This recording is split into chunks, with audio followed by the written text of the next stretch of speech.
welcome to the podcast that is truly upsettingly powerful on an emotional level. FilmBookCast, the official podcast of FilmBook.com. My name is Mike Smith. Joining me, as always, is a man who jumps every time he hears a clicking noise now. Mike DeCriscio. How you doing today, Mike?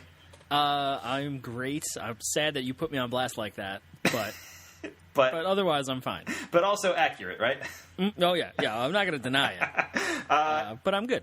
Good. And also returning to the podcast is a guy who popped up in our Avengers review and then disappeared for a couple of episodes, much like the hobo from the Polar Express. It's Vin Craig. Welcome back to the show. You guys demanded it, and here I am. You, the audience, pulled it off. You got me back on the air. You found me. I was in a cabin, and it was snowing, and I had a big beard, and you said, we need you to do one more job. Right. That's exactly how it went down. Yes, that's exactly how it went down. We actually did get a lot of positive feedback about your appearance last time, Vin, so we're excited to have you back. Amazing. Thank you so much. That's good to hear. Yeah, definitely. I definitely heard at least one person say you were funny, so that's good. Was it Kyle? No, it wasn't Kyle. It was somebody else. Actually, well, Kyle also said it, so two people. That's right. Oh, that's man, right, you're raking in the numbers. And his ego exploded. Now, if you've never listened to FilmBookCast before, first we start with some film news and then move on into some discussions where Mike and I, and also Vin this time around, each discuss whatever piece of media we've been consuming lately. And then after that, we move on into our featured review. This week, we are discussing the latest film from director Ari Aster, Hereditary. Now, me and Mike both saw it this weekend, and we were planning on reviewing it tonight. Vin, you texted me today saying, please let me be on your Hereditary review. I had a feeling. Yes. And I meant to actually text you like 2 days ago, and I forgot. And then I remembered in a panic, and I Hail Married the ball, sending out that text. And you were like, yeah, come on. And I canceled plans with my elderly grandmother. No, I'm kidding. I'm kidding. Oh, no, that's too close to the movie. No, I'm kidding. I'm so scared right now. Yeah, super happy to be back. Awesome. Oh, God, it's happening. No. It's all happening. All right, we got to get out of this right now. Let's get into some film news. Hi, it's time for what? It's time for it's time for film news. Hi, it's time for what? It's time for it's time for film news.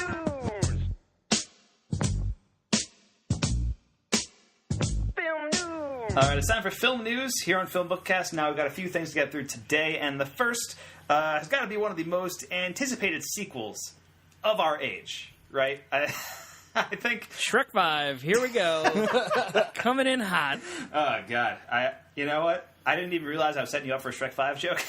Oh, come on. You should always realize that. By the way, great bumper, you guys. I really appreciate the quality. Every time.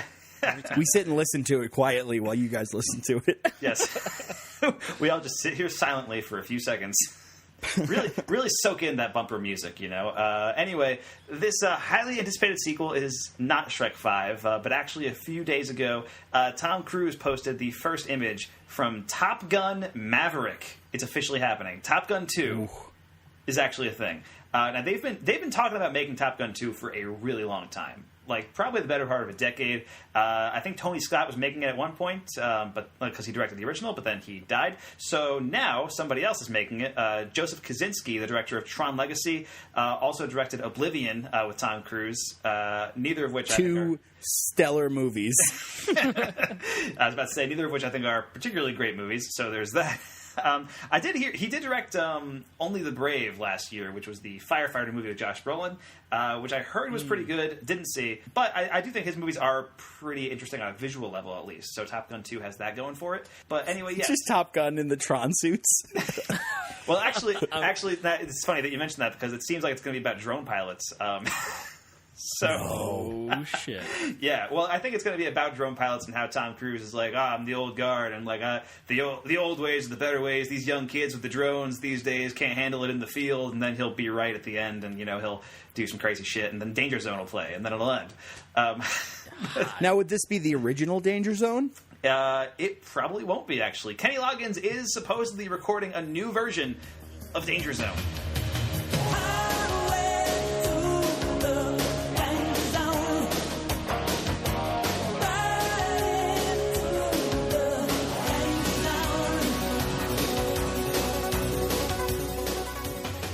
I want to imagine that this movie is being made just to market the new version of Dangerous Game. I'm hoping it's like made to market like 10 more seasons of Archer. Honestly, that's my. Yeah. If H. John Benjamin doesn't have a cameo, I'm going to be so mad. My god. You better be the voice of the drone. Oh, the robot, the plane. Yes, they should definitely do that. I mean, I think Kenny Loggins is also talking about this new version of Danger Zone. He wants to team up with another person to make it, like maybe like a younger pop artist or Cardi B. Or Cardi B. Could be Cardi B. You never know. I was thinking Judy Greer, because didn't they do like a duet of Danger Zone on Archer? Her and Kenny Loggins. Yes, I think they did. Yeah. So they should totally do that, because I think that would be amazing. I love Danger Zone. Very excited for the new like version. An outlaw country version of it, I think. Right, outlaw country. That should be the catchphrase of Top Gun too. I think every character should just shout "outlaw country" before their plane explodes or something. And they speed off into the sunset. Because I don't mean to be insensitive here, but doesn't Val Kilmer only have half a face? Well, you're jumping ahead a little bit here, Vin, because no, it's not a plot point in the movie. It's a plot point in real life. Well, I'm saying I haven't mentioned that Val Kilmer was coming back yet. You're jumping ahead. Oh man, Vin, you had one job. No, you said. Oh my God, no! I was reading a headline that said, "Let's see if Tom Cruise and Val Kilmer can pull it off again." And in my head, I was like, "Oh, Mike said that." I'm so sorry. It's okay. It's okay. And coming back for his second and last appearance on the podcast. Yeah, dude, get the fuck out of here right now. Val Kilmer is coming back to Top Gun 2 as well. So it's got Tom Cruise. Val Kilmer's back as Iceman. Goose still dead, I believe, which is unfortunate. Shame. But yeah, and I'm a little surprised about Val Kilmer coming back. I'm sure it's probably like a glorified cameo, if anything else. I feel like it's mostly going to be a Tom Cruise vehicle. But I don't know. Yeah, Val Kilmer hasn't really made a movie in a long time, or at least a movie that people have seen in a very long time. I think the last one was MacGruber, which doesn't fall into the movie people have seen category. No, he was in The Snowman. He was in The Snowman, although his voice was dubbed over in The Snowman. It wasn't his voice. There's a lot going on in The Snowman. What? Yeah, I think. Didn't Val Kilmer might have had a stroke or something like that? Like he's had some really bad lost half his face. I'm not like his jaw. Half his jaw is like gone. Okay, yeah. So he's had. Okay. I don't know if you've seen him, but he does not look good. Okay, I did not see The Snowman, so I haven't seen him. But I haven't seen him in a little while. I'm pretty sure the last thing I saw of him was MacGruber, actually. But I know they dubbed over his voice in The Snowman, so I'm curious if they'll do the same thing here. Although, actually, you know what? I think he posted something on Instagram recently. He seems to be doing a lot better. So we'll see what happens. You know, who knows what's going on with Val Kilmer? But the point is, he's coming back as Iceman, so that's it's something. As for the need for Top Gun 2, like I barely need Top Gun 1, so. But you have a need for speed, and there it is. Top Gun 2 is the answer. It's prescription. That's definitely the exact line. Go with it. Yep. Mostly, moving on. Yeah, mostly. Next story. Yeah, mostly I just want Kenny Loggins' new Danger Zone. That's the big news for me, really. Next thing on the news, DC is still making movies and still just announcing stuff left and right without any kind of actual idea of what they're making. Allegedly. Yeah, so the new one is that DC is now making a Joker movie for Jared Leto. Who obviously played Joker in Suicide Squad. This is in addition to the non-Jared Leto Joker movie that they're making, which supposedly may star Joaquin Phoenix and is directed by Todd Phillips. This one has no director and no writer and no start date, so I don't know if this one will actually happen or if they're just saying this to like placate Jared Leto. Yeah. Jared, it's coming. It's coming. Yeah, totally, man, totally. But it's weird, because in addition to this, they're also still sort of working on Suicide Squad 2. They're also doing that Harley Quinn Birds of Prey movie that they're talking about. So there's so many other DC movies that are all in the same kind of area. But then on top of that, they've got 20 other movies that they're also working on. And I still don't think like 75% of them are ever going to happen. Yeah, no. And if they do come out, they'll be bad. I'll say it. I'll call my shot. Come at me, DC. Yeah, it's so sad, like just how desperate DC Warner Brothers is to get movies like established, and they're just so bad. Yeah, it's rough. It's a rough go out there for DC right now. That said, I am holding out hope for Aquaman. It's got that James Wan thing going for it, which I'm a fan of. I like James Wan. Wonder Woman 2 will probably be pretty good. Right, so there's that. Wonder Woman's so good. Yeah, so Wonder Woman 2, like there's that happening, and then who knows how Shazam could turn out. Shazam could be good. You never know. Yeah, with Chuck. Yeah, with Chuck.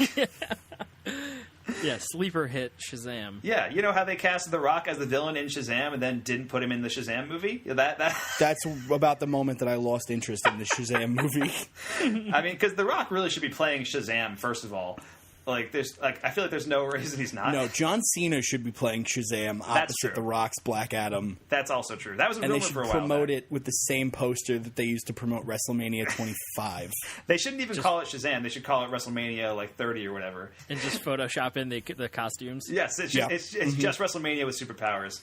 Boom. I'm in. I would pay $20,000. I wouldn't pay that much. $10,000. If I had $20,000 to throw away like that, yes, I would also pay $20,000. It's exactly what I would spend it on. So yeah, I mean, DC making a Joker movie. I mean, do we want a Jared Leto Joker movie? I'm guessing no. Hard no. I don't know. It's going to be twisted because he's damaged. I don't know. That character's so bad. I was excited when Jared Leto was announced as the Joker, and then I watched my hopes and dreams disappear like a hobo on top of a train, turning to dust and blowing away. We're back, baby. Yeah, I'm surprised you were able to see how damaged the Joker was, considering how subtextual that was in the movie. But it's well, I could see the tattoo on his forehead. He can't. That's the thing. Is that he can't see that he's damaged. Oh wow, that's just masterfully crafted character work. Oscar-worthy makeup, also. Yes. Oh, apparently, yeah. And the Killer Croc that is such a racially sensitive character. Okay. Yeah, I think we're waiting on the Killer Croc movie next. Is the big announcement? I'm sure. Yeah, it's got to be. Yep. So yeah, I think a Jared Leto Joker movie, bad idea. The Joaquin Phoenix Joker movie, slightly less bad idea. Still, I think not a great idea. I'm so into it because at this point, whatever, you know. You're going to go big or go home. They're like, can we get the guy from The Hangover? Yeah, because if anybody should helm a movie about the most iconic villain ever, it's Todd Phillips. It's Todd Phillips. And presumably he'll cameo as that singer in that band he always shows up as. Oh my God. That just sings regular songs, but with dirty words. Yes. Yeah. And Joaquin Phoenix's Joker could kill him. True. Yeah, and that cameo could end forever. That would be interesting. Yeah. That'd be cool, like Silent Bob and Moose Jaws. Sorry, I'm jumping all over the place right now. And spoiling Moose Jaws, right out the gate. No, Kevin Smith came out and was like, Silent Bob's going to die in Moose Jaws. And I was like, dude, you haven't even released Yoga Hoosers yet. What are you doing? Come on. Yeah. Seriously, though, Kevin, big fan. Oh, yeah. Love Kevin Smith. Hated Yoga Hosers, but that's besides the point. Anyway, so that's the DC Joker news. And then I got some pretty big Game of Thrones news here, guys. Vin, are you a fan of Game of Thrones? I'm assuming you are. Oh, yeah. Okay, good. Yeah, me I have a doorstop that says Hodor sitting on my mirror. Do you really?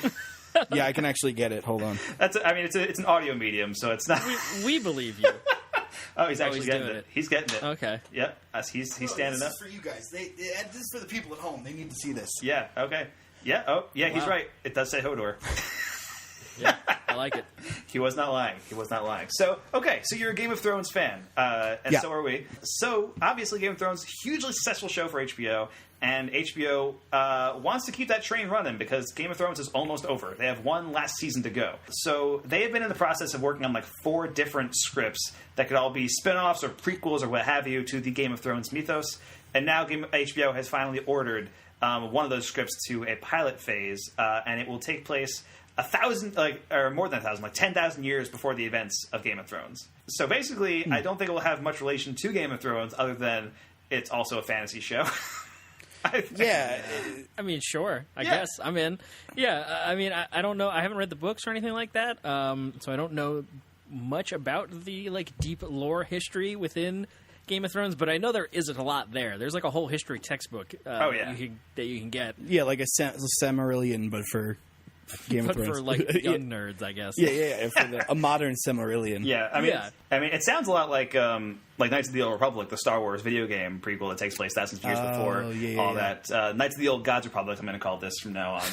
That's my hilarious Game of Thrones reference for the day. But like it. anyway, here's what the synopsis on Entertainment Weekly posted. It says, taking place thousands of years before the events of Game of Thrones, the series chronicles the world's descent from the golden age of heroes into its darkest hour. And only one thing is for sure. From the horrifying secrets of Westeros' history to the true origin of the White Walkers, the mysteries of the East to the Starks of legend, it's not the story we think we know.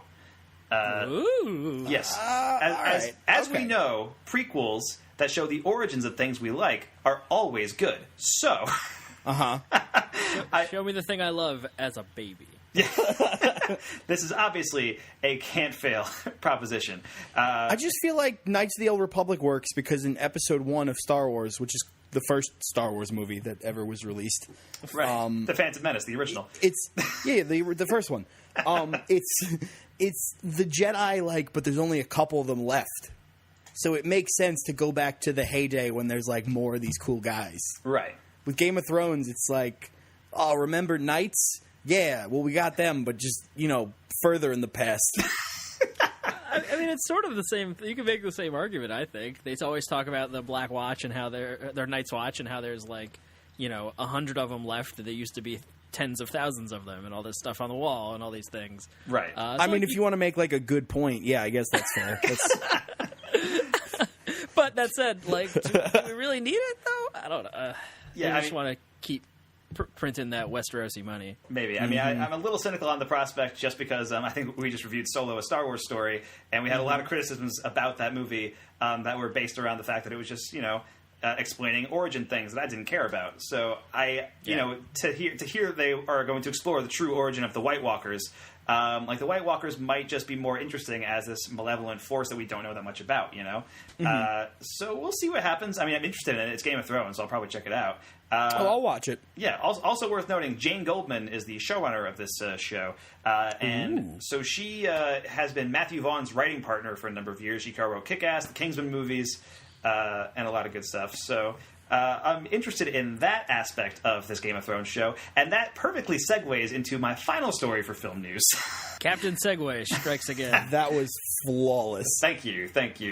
Matthew Vaughn, Jane Goldman's writing partner, is the director of such films as Kick-Ass and Kingsman: Secret Service, is actually planning a new semi-reboot of Kick-Ass based on the new comic, and he's also working on a shitload of new Kingsman movies too.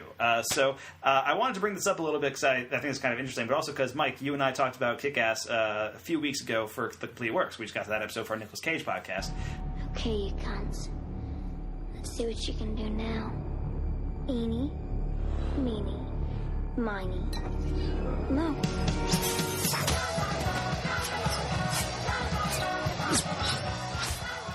So would you guys be interested in a new Kick-Ass that would theoretically kind of take place in the same universe as the first two movies, but focus on new characters? I think so, because we talked about in Kick-Ass that in our review for it that it came out in, what was it, 2008 or something like that, or 2010 around there. 2010. Okay. Well, I mean, it might as well all be the same thing. But it was right on the cusp, right? It was just too early for the modern superhero movie era that we're in right now, where every third movie is a tentpole superhero movie. So I would be down to see that kind of postmodern skewering of the genre now, but hopefully it's just not the same thing, is what I would be afraid of. Yeah, I really like the original Kick-Ass. I just think leave well enough alone.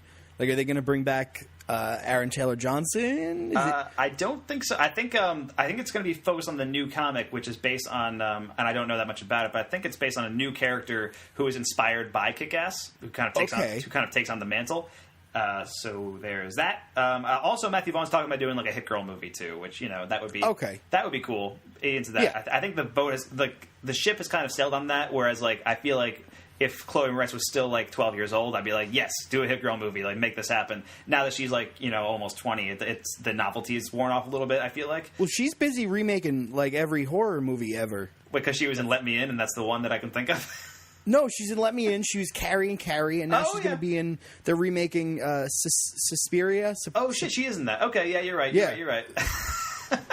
don't think I didn't fact check that before I made that joke. Yeah, fair. I actually, Not even a joke, just a truth-based observation. just a reference, yes. So yeah, you're right. She is remaking a lot of horror movies, which is interesting. But yeah, so I don't know if this Hit Girl movie would actually happen. I think what's happening is that Matthew Vaughn is taking his Marv Studios and kind of putting it into an independent arm. So he's going to be separate from the studios and stuff like that. So he's taking these properties that he already has access to, like Kick-Ass and Kingsman, and kind of building them out from there. So I don't know if he'd actually end up directing Kick-Ass, this reboot or whatever, if he'd just be producing it. I would hope if he's going to make it that he would direct it, because I remember Kick-Ass 2 was not a very good movie, and I feel like it was largely because Matthew Vaughn didn't direct it. It was, his style was sorely missing from that. Now, that said, I think Kingsman, the first Kingsman, is Matthew Vaughn's best movie. Kingsman 2, I'm a little hit or miss on, but it still is like a solid amount of fun. And he is working on a shitload of new ones. I mean, he's got Kingsman 3 in the works, obviously. And I think of all the movies that we're talking about today, I think that's the most likely one that he'll actually direct, at least next. He's also working on a prequel about the origins of Kingsman. So, again, always a great idea. More prequels, people. And he's also working on a spinoff about the Statesman from Kingsman 2, the American version with like Channing Tatum and Jeff Daniels. Jeff Bridges. Oh, I'm so sorry, Jeff Bridges. Friend of the show, Jeff Bridges. Yeah. Friend of the show, friend of the pod. Yes, and he's also working on some kind of TV show about Kingsman as well. So I don't know. I mean, I think of all those, is there anything out of there that jumps out at you that you would want to see? Yeah, I'm excited for Kingsman 5. Okay. Specifically. So you're not excited about any of these. You're waiting for the movie like 3 or 4 movies from now. Uh-huh. Yep. All right. This is all very truthful. It's not, I'm not doing a bit right now. No, I don't know, man. I feel like once you get oversaturated with something, it's gonna, like, Kingsman was cool because it was like an interesting take on that James Bond genre where they kind of skewered it a little bit. And then Kingsman 2, I was like, all right, let's roll the dice, let's see what happens. And it was kind of cool. The parts of it that I saw, which were not all of it. Did you see any of it? Some would say no. Some would say I haven't seen any of that movie and I'm speaking out my butt. I mean, that was expert bullshitting, so well done. Thank you so much. If I had a hat, I would tip it. Yeah. Yeah, we reviewed Kingsman 2, so we have both seen that movie. I'm down for Kingsman 3, I think. Out of all those movies you talked about, I'm sort of interested in Statesman, only because that felt so underdeveloped and like kind of just bleh in Kingsman 2. To see that be kind of actually handled and taken care of and crafted into a full story about what those guys are, I would be interested in, because Kingsman is such a take on like British spy espionage action movies. To see the an actual hot take version of that on the American version, I would probably be into. Yeah, definitely. Do we have an answer to James Bond? Mission Impossible, man. That's our James Bond. I would say that's so. True. I can't think of maybe Jason Bourne, right? I was thinking that too. Yeah. Yeah. Although he's probably more. I think Mission Impossible. Yeah, I feel like Mission There's Impossible. so many more of them. Well, there's one more of them. It's, Yeah. It just feels also, like a lot. There's two. Well, I guess I can't argue that there's 2 Bournes because there's like 9 Bonds. Yeah, I would say Mission Impossible is probably the closest American analog to James Bond. I mean, I think in terms of the actual like stunts and the over the top nature of it, Jason Bourne is more like the. Actually, the Daniel Craig Bonds really took after the Bournes in a big way. In terms of like the low stakes hand-to-hand combat kind of thing and the shaky cam and all that. But I feel like in terms of what I think of as classical James Bond, Mission Impossible is the one that comes to mind. Although actually Man from U.N.C.L.E. from a couple years ago, that was basically a James Bond movie. It was like set in the 60s and kind of felt like an old school kind of James Bond adventure. But as an ongoing franchise, Mission Impossible to me would be the American version of that. Oh yeah, hands down. I like it. Yeah. But anyway, I think that about wraps up our film news. So let's move on into our discussions, starting right now. Watch this. These are my discussions. Just when I thought I said all I could say, my buddy and I talk about movies we see. These are my discussions. There is so much to see, you and me. So we're gonna talk about movies for our discussions. All right, it's time for our discussions here in FilmBookCast. So let's go through one by one. Mike, let's start with you. What do you have to discuss with us today?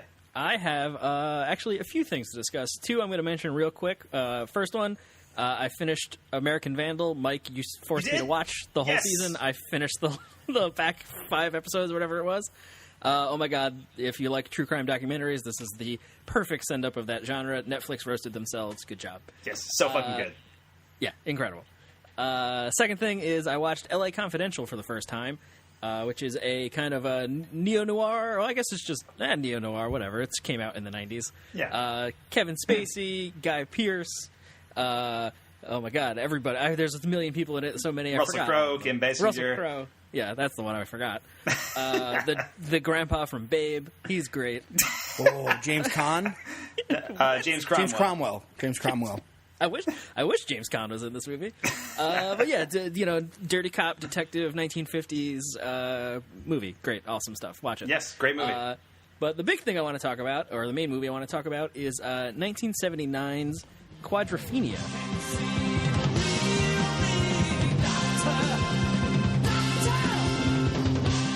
Okay, now you watched this kind of because of me, right, Mike? Yeah, you directly inspired me. I was looking for a movie to watch. You just recently saw Roger Daltrey and the New York Pops, or some symphony, I believe. Right? The Hudson Valley Orchestra. So it was Roger Daltrey performed all of Tommy with an orchestra behind him at Bethel Woods recently, which is where Woodstock took place. So it was kind of cool because it's like the Who played at Woodstock. Roger Daltrey was there. Nice. It was like kind of cool scene. But yeah, I saw Roger Daltrey perform Tommy, which is one of my favorite albums. And yeah, I posted like some pictures on Instagram, and you saw them. And magic was made. Yeah, I was browsing Filmstruck. So Quadrophenia is available to watch on Filmstruck. So you get that dank Criterion joint if you have that. Yeah, and this is Quadrophenia is the story of a young guy. Oh, it's directed by Frank Rodman and starring Phil Daniels. Phil Daniels plays Jimmy, who's this kind of late teens, early 20s mod in 1970s London. Or maybe it's not London, actually. I don't remember exactly where it is. England somewhere. The big climax happens in Brighton. I remember that. Sure. And it's him and his group of friends and just their kind of rebellious, debaucherous, apathetic life. It reminded me a lot of Trainspotting. Okay. It's this close group of friends just devolving in Quadrophenia. It's taking pills. There's a big scene where they break into a pharmacy and they're so messed up they don't know what ones they need to steal, and it's like this whole big thing. Right. And it's pretty intense. I wasn't sure what to expect. I haven't seen Tommy the movie, but from what I understand, it's like an actual rock opera musical movie. Oh yeah, that's great. Mm-hmm. So I wasn't sure if that's what this was going to be, but it's not. It's just a kind of straight ahead slice of life drama about this group of disaffected young adults going through some shit in the late 70s. The album Quadrophenia kind of lays this like backdrop where we never really hear a full song. There's this really incredible montage in Brighton where they where Jimmy is like meandering the beach because it's like this beach town, but it's England, so it's gray and windy and cold. And the outro to "Rain Over Me" is playing. Like that's right. The only part of that, But it does kind of climax into this big brawl between the mods and the rockers. And the rockers are like the motorcycle riding, leather jacket wearing, like greaser kids. Nice. Which is wild. Sting is in it for like 12 minutes, yep. Which is awesome. But we do the last like 20 minutes or so are kind of this philosophical. I don't know how to phrase it, but this is where we actually see like a large chunk of the album does play. Where we just follow Jimmy as he just kind of goes through the motions at the end of the movie. So it is really cool. People should check it out. And that's Quadrophenia. Cool. Yeah, I am a huge fan of The Who. I saw Quadrophenia when I was like maybe 16 or something. I haven't seen it since, but I really would like to watch it again. I really like that movie. I think I preferred the movie version of Tommy, though, which is really great. Roger Daltrey plays Tommy in that movie. Elton John sings Pinball Wizard. It's awesome. It's so good. Yeah, I've seen that scene so many times. Yeah, so much fun. So much fun. So, Vin, what do you got to discuss with us today? What's on your agenda here? Let me set the scene for you. It was 1 a.m. and I was very warm in my room. It was that awkward stage between the air conditioning being on and the windows being open. Sure. And I was like, man, what's like something I can really just kind of get into right now? And I put on Godzilla Planet of the Monsters on Netflix, and let me tell you, it is bad. It is... I'm not like... I like Godzilla conceptually. Sure. Like, I like the idea of kaiju and Godzilla. Like, I like big monsters. I haven't seen a lot of the original Godzilla movies, but I don't... Do they fight Godzilla in those? In a lot of them, yes. I mean, But doesn't he eventually become the good guy? Well, and like the audience supposed to root for him? There's no hard and fast continuity in the Godzilla movies. I think that's the first... The Godzilla-verse? The Godzilla-verse, yes. I think, The GCU? Yeah, the GCU. He's often the, like, misunderstood... character where, like, the humans are trying to destroy him, but also he's trying to help the humans and all that stuff. And sometimes... Yeah, this movie gets rid of all of that. Okay. And they're like, this is Godzilla. He likes killing people. Here's your main character. He's rebelling against the people he's with because he wants to go square up and throw hands with Godzilla. And everybody's like, that's not a good idea. Because you're a human, presumably. Yeah. He's Basically what happened... Yeah, of course. You get it. He didn't get it. So, like, it's Godzilla shows up on Earth with all these monsters. I don't remember why. And then humans are like, well, we got to get out of this planet. And they do. And then they light speed travel. Now, I'm not a science man, but I think the way light speed works is when you're traveling at light speed, time goes slower for you. So that makes it like when you arrive at your destination, more time will have passed in real time than passed for you who is traveling at light speed. Yes, correct. That sounds like an Interstellar. Yeah, exactly. So they get to Earth and they're like, it's been 10,000 years. He's probably gone. And then, like, the next scene, they're like, actually, it's more like 16,000 years. He's definitely gone. And then, like, the next, like, sentence, they're like, actually, it's more like 20,000 years. So the movie can't keep itself together. But then, sure enough, they get back to the planet and they're like, all right, we're just going down there just to see if it's livable. And they send the kid, the main character, and he's like, yeah, all right, I'll follow orders. And I'm sitting here like, no, he's not. And then they go down there, and like the first like hour of the movie is them not on Earth. And it's just like space debates. Okay. And then they get to Earth and they like find Godzilla and they just try to kill him and they don't. It's not good. And it sets up a sequel because they're like, maybe there's more than one Godzilla. And then, like, maybe another Godzilla shows up. Like, maybe they killed a Godzilla, but not the Godzilla. Okay, interesting. Yeah, I mean, check it out. It's bad. Okay, I mean, I love Godzilla, and I haven't watched this. I'm not really like, generally speaking, I don't watch a ton of animated stuff based on stuff I like. But so this is an anime movie, right? It's like Japanese. Animation. Yeah, it's like a CG anime. Okay, and I know... It's like one of those weird hybrids. And I believe the plan is that, yeah, they're going to make like 2 or 3 of these movies. I thought they were also making like a TV show or something on Netflix. I hope not. Hopefully it's not the same people, at least. Fair enough. I would recommend... I mean, I talked about this during our Avengers review, so maybe you remember this. I would recommend checking out Shin Godzilla, the movie that came out a couple years ago. Because it kind of has... It's sort of similar to what you were saying. It is just them fighting Godzilla. A lot of it is just like, bureaucrats talking to each other for like an hour and 20 minutes. But I found it really engaging and interesting. And like it's a lot more snappy. It's snappy and funny. And also the Godzilla stuff is fantastic. So... I would recommend. Yeah, I've seen some clips from that after we talked about it, like before he evolves, right? Like when he's just crawling around like a slippery little snake, slippery little Godzilla, slippery little. I see you there, slipping around, Godzilla. Yeah, but then also I feel like there's one other thing that I noticed about this movie that was just so dumb. Oh yeah, and it's like right in the beginning when they're going through the opening montage of what happened to Earth, this alien race shows up. And they're like, oh my, like we see, our home planet was destroyed and we're going to help you if you like, but once we get Godzilla out of here, you got to give us your planet. And the humans are like, yes, do it. Get him out of here. And then like within like 30 seconds, it's just like one guy sitting in a control room for the aliens with his hand on his head being like, we can't do this. Like we can't beat him.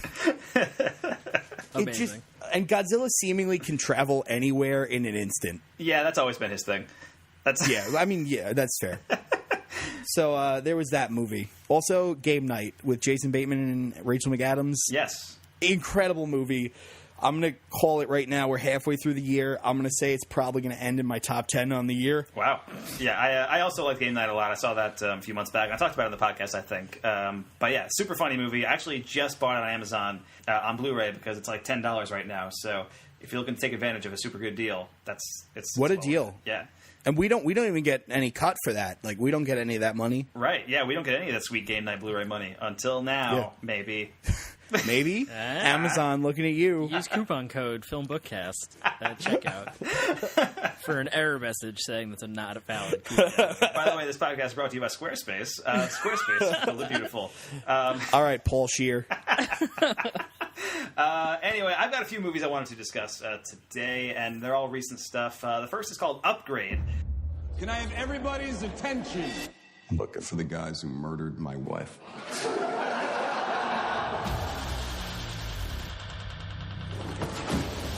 Are you one of them? Yeah. Stanley can take over. Thank you. I now have full control. Hi. You upgraded. Now you're stronger. Which is the new movie from director Lee Whannell, who's kind of a protege of James Wan. He helped produce the Saw movies and the Insidious movies. I think he directed Insidious 3 or 4, one of the Insidious sequels. Anyway, this is his second movie, and it's a very solid B-movie sci-fi ripoff of John Wick. Nice. That's the vibe I got. Is Yeah. that Blumhouse, by the way? I think it is. I want to say it is. I might be wrong on that, but I'm pretty sure it is. And It is, yeah. Okay, and it's about a guy who gets an AI implant in his brain that takes over his body and helps him take revenge on the people who killed his wife. So it's literally John Wick, but with like a sci-fi twist. And Logan Marshall Green stars as the main character, and he's pretty good. You know, I think he's been written off a lot in his career as like discount Tom Hardy because he looks a lot like Tom Hardy. But which, you know, reasonable. But he's very solid. Like, this is the biggest showcase he's ever had. He was, I mean, if you don't know who he is, he was one of the scientists in Prometheus, and he was also the first Shocker in Spider-Man: Homecoming, the one who gets vaporized by the Vulture. Turns to dust. Yes, and he's very good in this movie. He's very funny, like interacting with STEM, the AI implant. It's got some great action sequences. It's super violent, and the ending is very good, very unexpected, and very nihilistic. So. Right on. I was into that. It felt like the kind of like almost John Carpenter-ish in the way that like the tone of the movie kind of strikes. Like it felt like something that could have existed in the 80s or 70s and would be like a cult classic today. So definitely, I would recommend Upgrade. I think it's a pretty cool action movie. I also saw Ocean's 8. And we are going to rob it. Not the ball itself. On the neck of Daphne Kluger. Valued at over $100 $1 million. 150 million, actually. The new Ocean's spinoff / sequel. This one's directed by Gary Ross, subbing in for Steven Soderbergh. Gary Ross is a guy who's made some pretty good movies. I mean, he's made Pleasantville, and I like Pleasantville a lot. He also made Seabiscuit and The Hunger Games. Which, you know, are fine, whatever. Gary Ross is a guy who I think mostly makes like totally fine, passable entertainment, and I think that's exactly what he does here.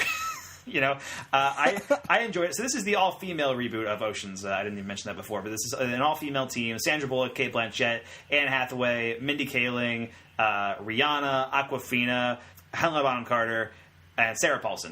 And that was all memory, by the way. I'm very happy with myself. Nice. Yeah, that was impressive. Yeah, it's a great cast, like a phenomenal cast of actresses in this movie, and I enjoyed watching them on screen together. Like it's more of a hangout movie than it is a heist movie in some ways. Like I feel like a lot of it is just them. Like, did you see Ocean's 8, Ben? Are you? Oh, no, I'm just saying, like, that makes sense. Oh, yeah. Okay, so I feel like it's because it doesn't have the energy that, like, Soderbergh brings to it, and it doesn't have as tight a script as the Ocean's movies used to have. It mostly it's just like a hangout movie with these characters. You see this cast bouncing off each other, and they're having fun, and so, like, I'm having fun because they're having fun kind of thing. But I remember, I think it was, like, either Roger Ebert or Gene Siskel, who had a quote once, years ago, that I think about every once in a while, and it was something like, the movie that I'm watching has to be better than the movie I have in my head of just the same actors having lunch together on set. Something along those lines. And I feel like I'm not sure this is better than just watching those actresses having lunch together on set. You know what I mean? You know what I mean? Yeah. I like Well, that. did the con have its pros? That's a good reference to the tagline of this movie. Good job. It's such a good tagline. It is a good tagline. But yeah, and the thing is, it's a very conflict-free... Like, I feel like with these kind of heist movies, I feel like the Ocean's movies are always very breezy about their heists. Like, they always seem to go really well, really easily. Yeah. But I think the Soderbergh ones give you, like, the illusion of conflict, and this one does not. There's like things go very easily pretty much the entire time. I will say Anne Hathaway, fantastic in this movie. She's great. I've always been a big fan of Anne Hathaway. Like I think there was a backlash against her for a long time, but she's great in this movie, playing like a version of herself. So she's not playing herself, but she's playing like basically an analog for a lot of different like Hollywood starlets. And so she's good in the movie. There's also like some surprising cameo. Like the Ocean's movies always have cameos, and this one has some cameos, also including some cameos from previous Ocean's characters, although not the ones that you would expect to be in the movie. So there's that. All I'm saying is I've seen Matt Damon cameo in 3 separate movies over the past year, and he's not in the fucking Ocean's movie. Fun fact, they filmed a cameo, yes, and it got cut. Yeah, he did get cut. That's amazing. Yeah, so that's a bummer. It also feels like it's building up to a George Clooney cameo that never comes. And oh, no. Yeah, and I'm not totally, like, they reference this character a few times, and I'm not totally sure I like what they did with this character, and I don't really feel like I can get into that without going into spoilers. So I'll just leave it at that. But yeah, Ocean's 8, totally fine, passable entertainment. I enjoyed it, not as much as I hoped I would. And then I saw First Reformed also. Jesus doesn't want our suffering. He suffered for us. He wants our commitment and our obedience. And what of his creation? The heavens declare the glory of God. God is present everywhere, in every plant, every river, every tiny insect. The whole world is a manifestation of his holy presence. I think this is an issue where the church can lead, but they say nothing. The U.S. Congress still denies climate change? Where were we when these people were elected? Which is the new movie directed by Paul Schrader, who was the writer of Scorsese movies like Taxi Driver, Raging Bull, Last Temptation of Christ, and Bringing Out the Dead, and has directed several movies over the course of his career as well. This is fantastic. First Reformed is incredible. It feels very much of a piece with the stuff he did with Scorsese. Ethan Hawke plays a preacher having a crisis of faith and questioning man's impact on the earth. And he is incredible in this movie. Ethan Hawke is unreal. Also, Cedric the Entertainer is in this movie.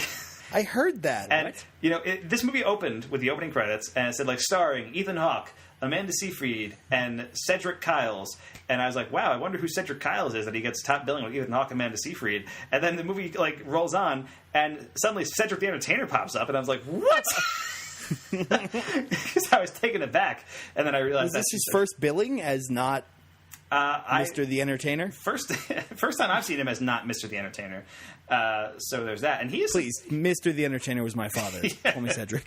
I'm sorry. I'm so sorry. But he is surprisingly great in this movie. He's very good. And I've been thinking about this movie a lot over the past few days. Basically, when I'm not thinking about Hereditary, which is pretty frequently, I'm thinking about First Reformed. That's basically my entire last couple of days have just been thinking about these two movies. And then finally, there's one more movie I wanted to talk about, and that's called The Tale, which is directed by Jennifer Fox, and it played at Sundance back in January. And I heard phenomenal things about it at Sundance. And then it got acquired by HBO, and HBO premiered it a few weeks back, and I feel like it kind of got buried because people just didn't know that it was coming out. So it's an autobiographical film about the director Jennifer Fox, in which Laura Dern plays Jennifer Fox as she digs through her memories and talks to people from her past to make sense of the sexual assault that she experienced when she was 13. And this movie is incredible. I mean, it's an incredibly told story, hitting at, I think, just the right moment. And it's very disturbing, but it feels very vital and important, and it feels like more people need to watch it, but won't because it's on HBO and it kind of got buried. So I would say watch it. It's great. I enjoyed all the movies that I talked about today, but I think First Reformed and The Tale are the ones I feel like people should definitely go see. And that, I think, wraps up my discussions, unless you guys have anything else you want to throw in there. I see Vin raising his finger questioningly. I have one more thing, and you just jogged my memory. Okay. I watched today Cameron Esposito's new stand-up special, Rape Jokes. I heard about this. She was on this podcast I listened to called Good One, which is a podcast about jokes, and so she just explained the whole thesis behind the special. I have not watched it, though. How was it? It's fascinating. She's very funny, and I've never seen anything like it. I've never seen a stand-up. I've never seen a woman do stand-up like that. Okay. And I don't mean to say it like it's incredible. I've seen amazing female comedians, but there was just like she left it all out there, and it was so earnest, and it was so like raw, and it's very funny. Cool. Yeah, definitely. I want to check that out. That's on vulture.com, I think, right? That's where that's that. No, it's on her website. Oh, and really? It's free, but you could also make a donation. Okay, cool. If you're so inclined. Cool. Yeah, I'll definitely. I did not. Because I don't got it like that. If I had it, I would have. Right, if you had the money. 20,000 bones. Right. Yeah. Laying around. I'd kick her a couple. Anyway, yeah, I do want to check out that special. And yeah, if you haven't heard that podcast, definitely check that out because she talks about the whole process and behind the making of it. It's pretty fascinating. For sure. And I think that wraps up our discussions, guys. So let's move on into our featured review of Hereditary. It's heartening to see so many strange new faces here today. I know my mom would be very touched and probably a little suspicious. My mother was a very secretive and private woman. It's Grandma. You know you were her favorite, right? Even when you were a little baby, she wouldn't let me feed you because she needed to feed you. She was a very difficult woman, which maybe explains me. I recognize you from your mother. What? Sometimes I swear I can feel them in the room. Oh my God! What's that? She isn't gone. All right, that was from the trailer for Hereditary, the new movie written and directed by Ari Aster. It stars Toni Collette, Alex Wolff, Millie Shapiro, Ann Dowd, and Gabriel Byrne, among others. And the IMDb plot synopsis for Hereditary reads, when the matriarch of the Graham family passes away, her daughter's family begins to unravel cryptic and increasingly terrifying secrets about their ancestry. So, guys, we all saw Hereditary this past weekend. What were we expecting going into this movie? What did you heard going into Hereditary? Either one. I saw, I think the trailer once before something. I can't remember which movie. Something we reviewed recently, probably. And it freaked me the fuck out in that it's just a bunch of really weird imagery. And after that, I kind of didn't... I sort of took pains to not watch the trailer again or, change the channel for commercials, because I sort of had a feeling we were going to be talking about it on here. Yeah. And, I've often talk about being unsullied when it comes to movies, right? Yeah, fair. Especially when it comes to horror movies or cerebral movies, things that I want to go in with as few preconceived notions as possible. So I didn't really know what to expect going in. So I'm interested to hear how you guys approached this movie. Yeah, Van, what about you? How did you, when you were walking into Hereditary, what were your expectations? I thought it was going to be a movie where Toni Collette was the main character, and I thought it was going to be more of a jump scare movie, which it is not. No, definitely is not that. I had heard about this a while back. It played at Sundance, and I remember hearing good things about it then. And then as it got closer to release, I just remember hearing like the reviews started coming out, and everybody seemed to be hyping up this movie a lot. Got really positive reviews all around. And I started getting kind of hyped for it. I was pretty into it. I saw the trailer a few times, and like you, I was trying to avoid it, but I saw it more than a few times. But I feel like the trailer does a pretty good job of just showing you scary imagery, but not revealing story points of the movie, which is does not show its hand. Yeah, so that's good. I also did know that this was a movie by A24, and A24 has been doing some pretty great stuff with horror lately. They released The Witch 2 years ago, which I loved. And, so good. They did It Comes at Night, which I also liked. With less good. Yeah, less good, but still pretty solid. So I was pretty excited on that front. A24 in general, I think is probably the best studio working today right now. I was looking through some of their past films over the past couple of years, and just last year they had Lady Bird, Florida Project, Disaster Artist. Year before that they had Moonlight and The Witch and Swiss Army Man and so much great stuff. I think they did Ex Machina. They did Ex Machina. They did that, and they had the end of the tour, and they basically this company started in 2013.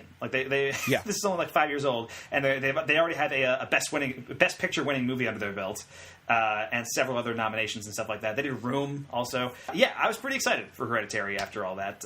And Mike, you saw this before me. I planned to see it Saturday night. And then that didn't end up happening. I ended up seeing it Monday. But you saw it on Sunday. And I knew you had seen it because you texted me, "Holy fuck, brah," in all caps. And I was like, oh, I guess he must have saw Hereditary. Yep. And you did. And so the next day I saw it, and I texted you. Without even, I wasn't even thinking about the fact that you had texted me, "Holy fuck, brah," but I just felt like I needed to get it out there. I needed to tell somebody that I saw it, and so I just texted you, "Jesus fucking Christ, dude!" Yes. And it was just like, and we just knew, right? We just knew, knew that it was Hereditary. I'll start with you guys. Vince, since you're the guest, why don't you go first? What are your overall thoughts on Hereditary? I think it's an incredibly well-paced movie that builds its tension nonstop from the opening scene till the credits roll. I have something. I don't know if it's spoilery or not. Just remember, we have a spoiler section, so don't. If you're on the fence, we could save it. Don't worry. But it's not a spoiler of the specifics. I just felt like this movie had a happy ending. Interesting. And that was what my first comment when the credits started to roll. I leaned over to my buddy and I was like, "Was that a happy ending? Like, were those the people we were supposed to be rooting for this whole time?" And your friend kind of looked at you like, "What the fuck is wrong with you?" Yeah, kind of like you guys are looking at me now. I think that Gabriel Byrne is like so underused in this movie. Okay. I think the moments he gets are amazing. Toni Collette kills it, and it's a fascinating film. Okay, definitely. Mike, also, God damn it. Yeah. All right. Mike, what's your take on Hereditary? Hereditary is a movie that I don't know if I've ever been this deeply and profoundly shook by. I came into work on Monday after seeing. I saw it Sunday night, and I told my coworkers, I was like, "Holy shit, I saw Hereditary last night," and people were like, "What movie?" And I was like, "I have to sit here for 8 hours and pretend I'm all right." Like I can't talk to anybody about this movie right now. Like what? But yeah, this movie is a astounding first effort from this writer-director. Toni Collette should get an Oscar. I'm really hoping. That's what I was thinking too. After the outpouring of love for Get Out last year, I'm hoping this horror movie gets some love come next Oscar season. And yeah, it is a beautifully crafted, just knife in the gut, just twisting for 2 hours and 10 minutes, very slowly working its way to your heart, and then it just is like, oh, here we are, and you're dead. And that just depends on whose side you take. Yeah, okay, fair. This is the state of my mind has been for the last 48 hours. Right. Where I can't really form complete sentences about it. Just incoherent babbling. That's your take on Hereditary. And I'm just gonna say, I don't know if you guys have noticed in my camera, there's a lot of dark black empty space over here, and I've been freaked out the whole time we've been recording. Well, now that you pointed did you it not out, see that person? Yeah, stop. Now that you pointed it out, I'm going to be freaked out. This is an unfriended situation. Yeah, we have to look at that. You don't have to look at that dark corner. I gotta see it. It's scary. Oh, right. That's how Skype works. That's how Skype works. Why didn't you turn a light on in your room? Because, mood lighting. Because he's a bachelor. But yeah, it's incredible. This movie, all the things it evokes. Sorry, Mike, I didn't mean to jump back into an actual serious review. Sure. All the movies it evokes, in the horror genre, are like some of the best horror movies of all time. Like The Shining and Rosemary's Baby. Definitely. And things like these are pillars within the modern horror genre that this movie is like, yeah, we can do those things too, and just as well. And it's insane. With the finger guns that you just did With the finger guns. That's how confident they are. Yes. Finger guns, surprisingly, does not play a big part in the movie. Right. Yeah, I mean, that's disappointingly, really, I think is what, is what you meant. Severe lack of finger guns. Now, I know that I am occasionally prone to hyperbole when discussing movies on this podcast and on Twitter and stuff. It was recently pointed out to me that I really often say, this person's one of the greatest blanks working today. Like, apparently I say that a lot, or something along those lines. I get it. I am being completely 100% serious. This is not hyperbole. I think Hereditary might be the absolute best horror movie this decade. And the only one that I think comes close is The Babadook. It's a close race between those two movies. I love both very much. But Hereditary is such a confident debut film. And Rosemary's Baby is the movie it really reminded me of in terms of where it goes, but also in terms of its structure. You know, it's rare for a horror movie to go over 2 hours. But like Rosemary's Baby, this one does, and it luxuriates in that runtime. It's very slow paced, and it revels in that. It goes for that slow burn. It really lets you know these characters. So when shit starts to go down, like, you fucking feel it. Like, it's like you were saying, it's a knife in the gut. And with I feel like most modern horror tends to be jump scare horror, and that doesn't usually really scare me that much. But slow burn atmospheric horror, when done really well, definitely does. And I think this is the scariest movie since The Witch, at least. And A24 just absolutely crushing it in the horror department. But I think what makes this work so well is that it plays more like an emotional drama for a good chunk of its runtime. And even then, it still felt scary during those moments. I was scared about the emotions that were being felt during those sequences. Yeah, it seems like a different kind of problem you have.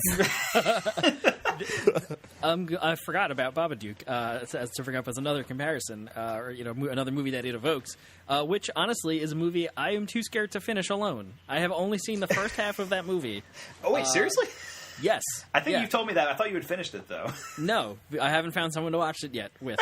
So it's got a weird ending. So here's the thing for me, Nah, okay. I was about to defend the ending of the Babadook, but it's fine. Go ahead. Okay, so here's the thing with Babadook, or with this type of horror in general, for me, that the notion that if something happens only in your mind, is it any different from if it's happening for real? That kind of psychological, your mind can manifest things that aren't there, but to your mind it's real, and that doesn't matter if it's real or not. That is that is my deepest horror to me. So movies that deal with that, like I said, shook me. So I haven't been able to finish Babadook because that's the whole plot of that movie, or at least the first half of it. And I was like, nope, I need someone here to watch this with. So did you even get to the part where the Babadook shows up? Yeah. Okay. I think it was. I think the scene. He's like, "Hey, I'm Glenn. I live next door. I'm a gay icon now, apparently." Baba Duke. Yeah. That's my last name. It's Finnish. Yeah, I remember the scene when I believe it's the mother in Babadook is in bed and she sees it at the foot of her bed and she pulls the covers over her head and then you see the shadow over the thing and I was like, nope, I gotta go. I'm out. Been there. Yeah, same. So someone, if you want to watch Babadook with me, let me know and I'll watch it. Yeah, I'd do it. Dude, I have Babadook on Blu-ray, man. We should watch it. All right, next horror movie double feature that and game night. Actually, that might help because we can watch Babadook first, and then you can calm yourself down with game night. That might work actually. But yeah, I think what makes the movie so what I really responded to, it does feel like it's taking bits of all the best horror movies, but also particularly the best modern horror movies. I feel like it's taking the family dynamics and the terror of the Babadook. It's taking the atmosphere of The Witch. It's taking the formal craft of The Conjuring, and just kind of throws them all together, pulls them off spectacularly. There's even I feel like there's. I mean, I don't know. This might be a spoiler or not. It's not really. It's happened the first 5 minutes of the movie. There's a Lights Out reference, right? There's a bit where okay,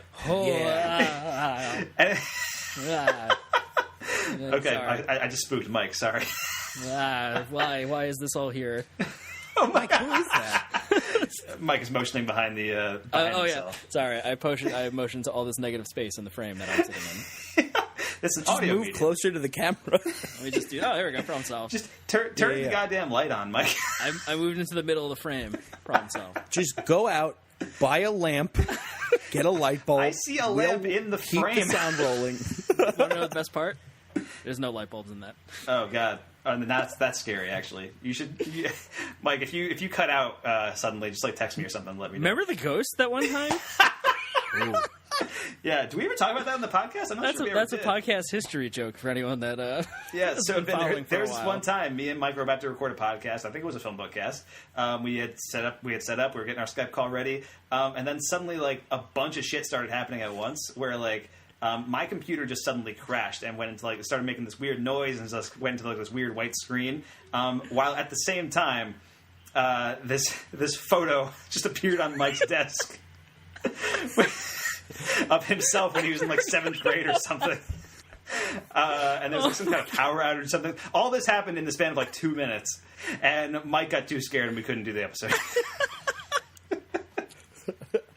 Oh, man. I swear I'm not a baby. I promise. Mike, I think you and I have more in common than I realized prior to right now. Yeah, Vin's actually the one who planted that photo on your desk. Oh, mother of God. Oh, I mean, I did, but also I startled very easily. Okay, good. I'm glad. So about Hereditary. Did you like the photo, though? It was beautiful. Yeah, otherwise, I mean, we mentioned Toni Collette before. I really think she does give like a legitimately Oscar-worthy performance here. She's amazing in this movie. It's my favorite performance of the year right now. Honestly, Hereditary is probably my favorite movie of the year right now. Just throwing that out there. And I don't think she'll be nominated for the Oscars because it's tough for horror to get in there. It can happen. Anthony Hopkins won for Hannibal Lecter and stuff like that. But it's tough for it to get in there. And so I'm sure there will be more Oscar baity performances later on in the year that will probably get that nod. But Toni Collette really deserves some kind of recognition for this. Also, I mean, just the imagery on display. I feel like the way a scene can just suddenly turn and the way it makes you hold your breath. Like everything about this is masterful, and the way I particularly love the way it kind of builds its own mythology by just parceling out these little bits of information as the runtime goes on.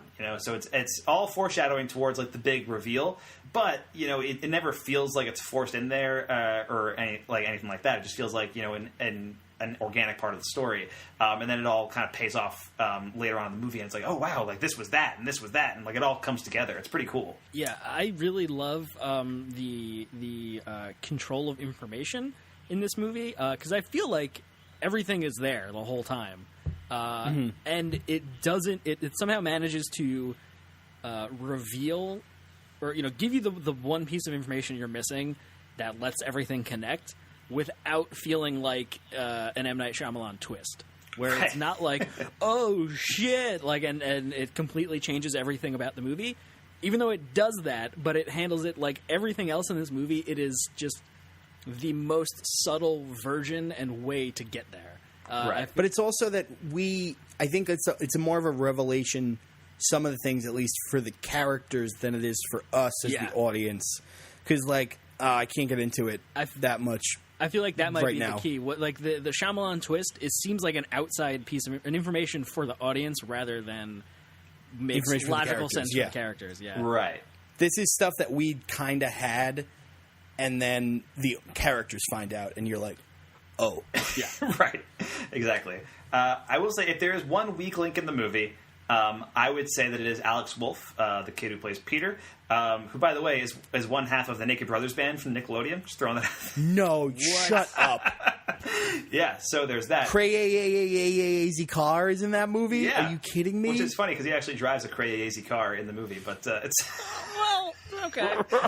It's the car in itself is a perfectly normal car. It's what happens within and without of the car. Yes.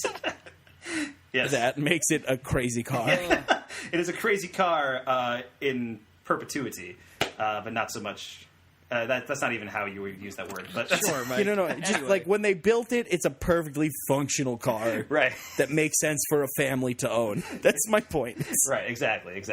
But I do think he is. He's mostly pretty good in the movie, Alex Wolff. I think there are a few scenes where he just seems outclassed as an actor by Toni Collette and Gabriel Byrne. I almost said Peter Gabriel, which is a completely different person. I would watch that movie though. Yeah, there's moments where he has to act scared and he just kind of does the sobbing hoo hoo hoo, and it all right, that wasn't great. But otherwise, I that's really the only nitpick I have about the movie. I loved basically everything about this. I think the only nitpick I can say, I don't even know if it's a nitpick, but I can't say it until we're into spoilery territory. Okay, cool. So we'll get into spoilers in a second. I did want to ask you guys, how was the crowd reaction to the movie when you guys saw it? I was in the AMC theaters, so I was very comfortable. There was a lot of people that were very comfortable. Okay. But have you ever been to an AMC theater? Yeah. By the end of the movie, me and my buddy Pat were in the love seat basically that they have, and we had the armrest up, and we were real huddled together. Yeah. My hands were over my eyes, and I was putting my one ear against his body so that was covered, and then I had my thumb reaching around the other side of my head to cover the other ear. Spooky. That's what my audience was like. Fair, yeah. Mike, what about you? It's really funny. There's we talked about this when we reviewed A Quiet Place, right? Where that movie in a theater with an audience could be to its detriment. Hereditary, my experience with this was a shared traumatic experience with these people. We came out of this just shell shocked, right. And it was so much fun. I'm so glad that there were people there that were down to yell at this movie, and it's so weird too because this is not one of those goofy B slasher movies where the whole point is sort of to joke around and overreact and call, like when we go see movies from the Hudson Horror Show, when we see those movies, where it's like kind of silly and we're going to yell at the movie and whatever.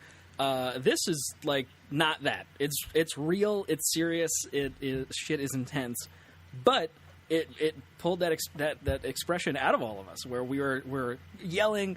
There's scenes where I won't say what, but like where grown ass that happens. Yeah, where that happens. One time there was one moment where a grown ass dude jumped out of his seat and yelled, "Oh fuck!" Like. And it was amazing. And it was the best thing, and we're all like, everyone's laughing, and we're like, it's like you said, if I knew the people next to me, we would have been like consoling and hugging each other and cuddling because we were all freaked out. And it was wonderful. Yeah, I had a similar experience. I was glad that happened because this was, very much, I think, an art house horror movie. And those tend to not get super great audience reactions in terms of mainstream audiences. I mean, this got a D+ in cinema score. So it's good. Which makes no sense. I mean, it's always the way it goes, though. Whenever there's like a really challenging horror movie or any kind of like movie that doesn't conform to what people expect it to be, it always gets a low rating on Cinema Score. Like I think Mother got like an F rating, and The Witch also got like a very low rating on Cinema Score. So that kind of thing. And I was expecting a crowd kind of like the crowd that we had with Mother or the crowd that I had with The Witch, where it was like, some people were kind of into it, but for the most part, like they were all like kind of bored, or like they like some of them aren't big on that because like it's just not their thing and like they don't really get it. Mm-hmm. Everybody in my theater is into this. Like this seems like a really accessible art house horror movie too, which I think is really interesting about it. Like everybody that like my theater was probably about half full. My friend who I was with was basically legit having a panic attack throughout the second half of this movie. Like her reaction was so visceral, and I was trying to console her at least a little bit, but also I was like terrified. So I was like. So I was like, no help at all. And you, like the way you were saying before, like I am usually not for people shouting at the screen unless it does enhance the experience, in which case I feel like it did enhance it in this case. Like, because everybody was having the same reaction. So it almost like relieves a little bit of tension when you hear like somebody from across the theater shout like, fuck! Yeah. And like that kind of thing. It's very cathartic in that moment as a group to like have that release. Yes, exactly. Anyway, I think there's a lot of stuff we want to talk about in spoilers for Hereditary. So let's get into that right now. Let's talk about spoilers for Hereditary, starting right now. Stop it, both of you! You're spoiling it! You're spoiling everything! All right, it's time for spoilers for Hereditary, starting right now, guys. So I had seen the trailer for this a few times. Mike, you'd seen it once, and Vin, had you seen the trailer for this before you saw the movie? Yes. Okay. And I suspected the fate of Gabriel Byrne's based on the trailer. Yeah, I did as well. I didn't know that it was him that caught fire, but I knew it would be him that caught fire once that scene started. But that trailer does give away some of that imagery, like the fire thing. But to its credit, the fact that Charlie dies maybe like 30 minutes into the movie, not spoiled in the trailer, and God. Holy shit. That was like maybe the most brutal thing I've seen in a theater in a really, really long time. Was it the fact that it was a little girl? Was it the fact that she was choking, like she was asphyxiating prior to that? Right. Or the fact that she was decapitated by a road sign? Like all those things? That was it was an electric pole, okay? Oh, okay, yeah, sorry. Mike. You think they had the budget for a road sign? I'm peeking my mic like crazy right now. I gotta move back.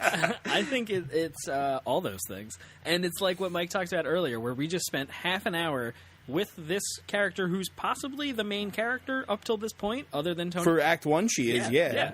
Who's incredibly sympathetic, right? Just a slightly off-center, views the world through this different lens. And well, you're saying she's sympathetic. She's also, we see scenes of her, chopping birds' heads off and things like that. Like she's not like sympathetic.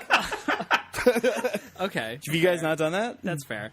But I just mean in that it seems like Charlie is experiencing these things in a way that she doesn't comprehend, right? And in that sense, she's going through things that are way like it's adult emotions, right? And she's 13 or something like that. She's a girl who's like an unfortunate girl. Yeah.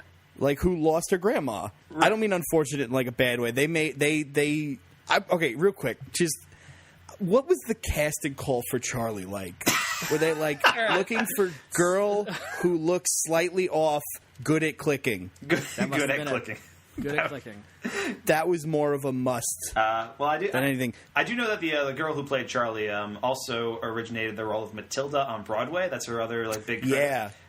Millie Shapiro. Yeah, so I'm sure she has some kind of range in terms of that. I thought she was very good. I thought her acting was fantastic. Yeah, I know. That's what I'm saying. But I'm saying that she's not just like she's not like Charlie in real life. I think she's having like she's probably has a couple different personas that she can use in these kind of things. I doubt she played Matilda the same way she played Charlie.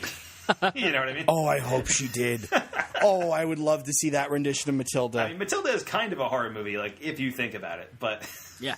You're not wrong. But yes, and then she goes through this, the most horrific death in the whole movie, I think.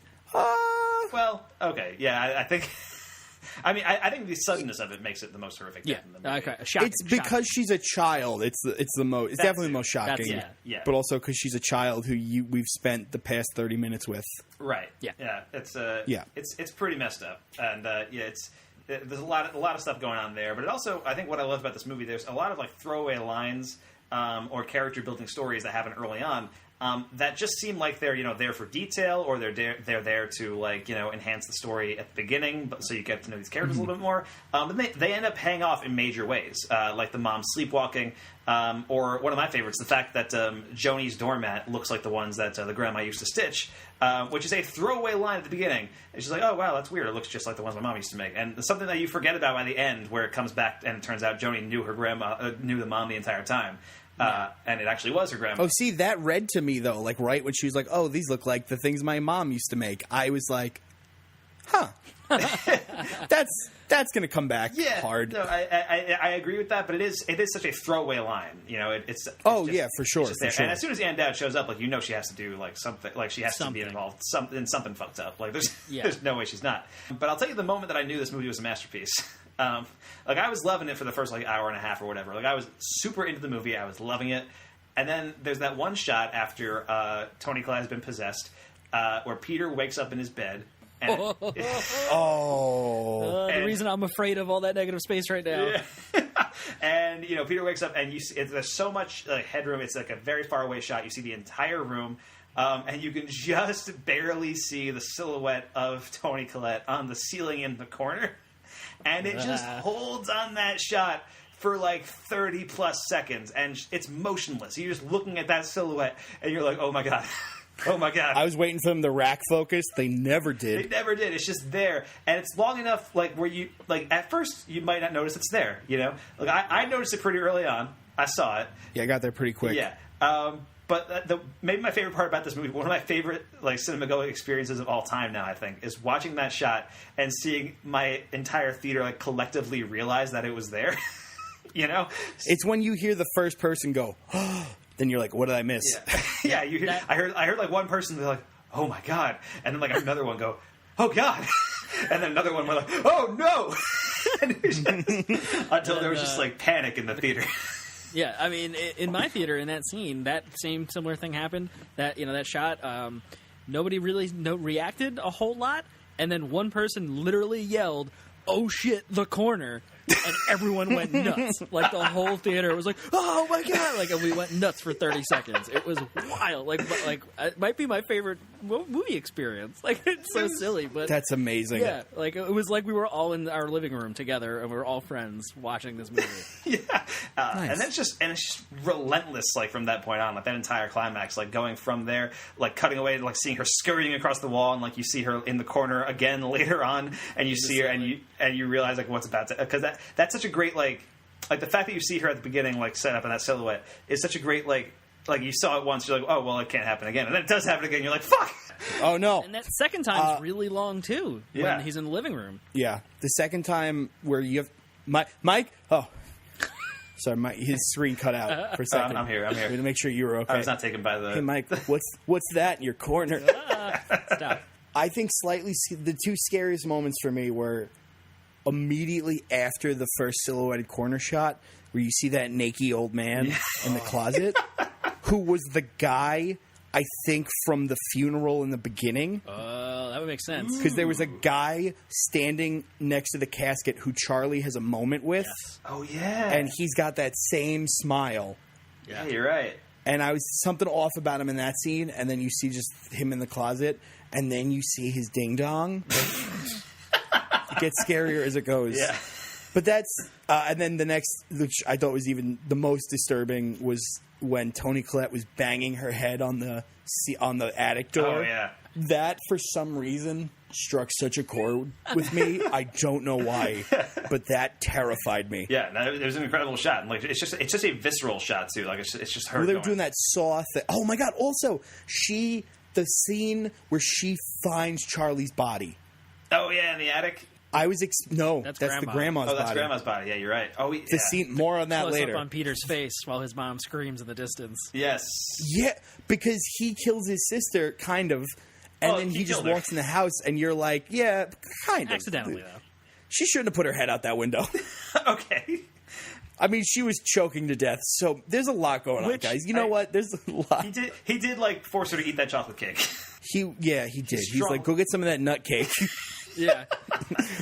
Which I want to actually. Oh, sorry, I don't know. Are you done, Vin? I don't want to cut you off. Did you have something to say about just the guttural scream from Toni Collette? Because I was expecting like a shriek, but it was like this really like just from the stomach, like just gut wrenching scream, and it broke my heart. It's nonstop for like 2 straight minutes because it's like that, and then it cuts to her in the room, and she's like rocking back and forth, like I don't want to live anymore, and then it cuts over to the funeral, and it's still screaming and crying, and it's hard to watch. It's really hard to watch, honestly. Yeah. But I want to mention in this Charlie's death scene, or before that, before they get to the party, I didn't realize this. I don't know if you might have caught this. When they drive past the telephone pole, and it lingers on the telephone pole. It holds on the telephone pole, yeah. Did you notice the weird, creepy, curvy necklace logo is carved into the telephone pole? Ooh, no, I didn't. No. Yeah, I think. Because when I saw it, I was like, oh, that looks like there's a bunch of 3s carved into there. That's weird. Whatever. Oh, yeah, they show. At that point in the movie, we don't know it. We haven't really seen that symbol much. Right. Then I got in my car. I literally closed the door in the car in the parking lot and was like, oh, shit, it was that symbol carved in the telephone pole. I thought you were going to say you saw the symbol carved in front of you, and you're like, oh, fuck. Yeah. No, I put together what that symbol was. This weird cult thing, which we haven't talked about. Right. You mean the naked old people gathering? People yeah.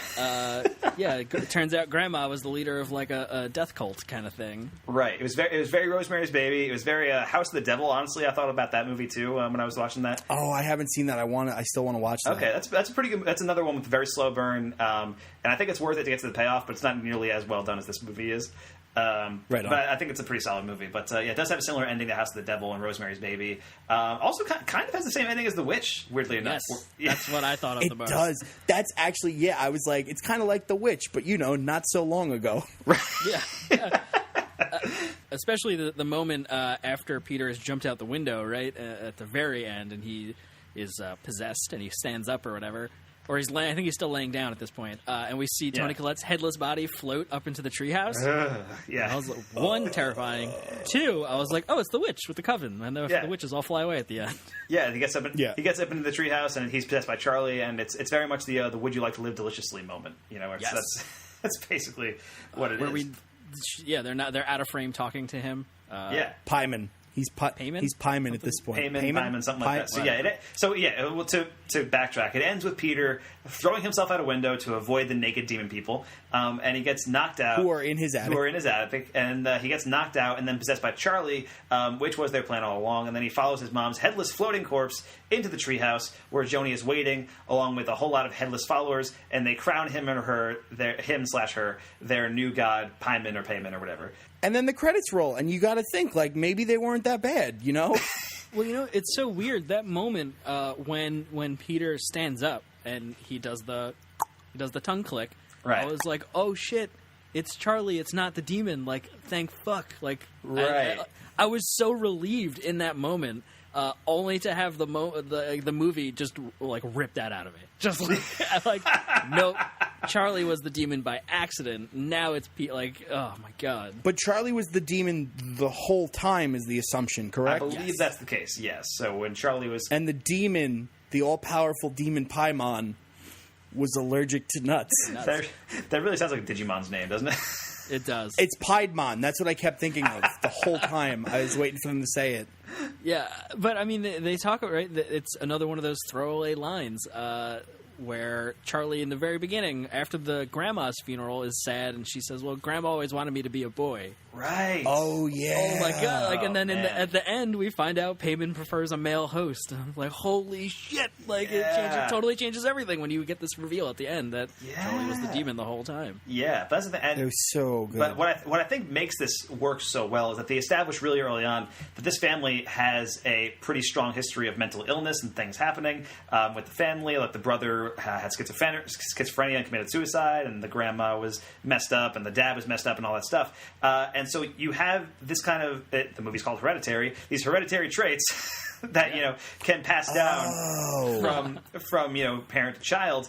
And that's it's dealing with that in a literal sense with those kind of symptoms, but then also in a metaphorical sense with this demon who's passing down from grandmother to grandchild is it's happening there. And so I feel like it plays with that a lot. It plays like it could just be like this is happening inside the mom's mind or something. Like she's going nuts. She's developing those hereditary traits that her family has. But then it turns out not to sort of be the case, but also not be the case. You know?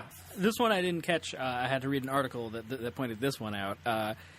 In the group therapy scene where Annie, Toni Collette's character, is giving that family history of mental illness. That is the exposition scene, I guess. But like, to Toni Collette's credit, like, it's amazing. Oh yeah. So good, so good. But she says her brother killed himself. He had schizophrenia or whatever, whichever. I think it might have been multiple personality disorder, whichever one. Something along those lines. Yeah. But anyway, and blamed his mom for trying to put people inside him. Oh shit! Yeah. Where this movie has so many tiny throwaway references that explain that the ending explains all of it. But yeah, so that part of the movie, this is where, like, in there, I'm starting to get the, oh no, I'm not going to be able to handle watching this movie because it's is it about mental illness, and if it's real, is it different if it's not real, like, and all that. Right. Like, it's hitting all of my terrifying I can't handle these things. And then it makes the turn to, like, no, it's real, which is like so fucking bold. Yeah, that was I got to watch this again. Like, now I feel like we're uncovering so much, like, things from the beginning that pay off later that I didn't even think about. Yeah, so I got to watch like that scene where Gabriel Burns is like, "Hey, by the way, I think your mom was the leader of a cult where they were trying to bring back the demon pie mom." Honestly, he had that line, and I was like, "What was that about?" Honestly, that should have tipped me off. That should have tipped me off. You're right. Yeah, too busy eating my popcorn.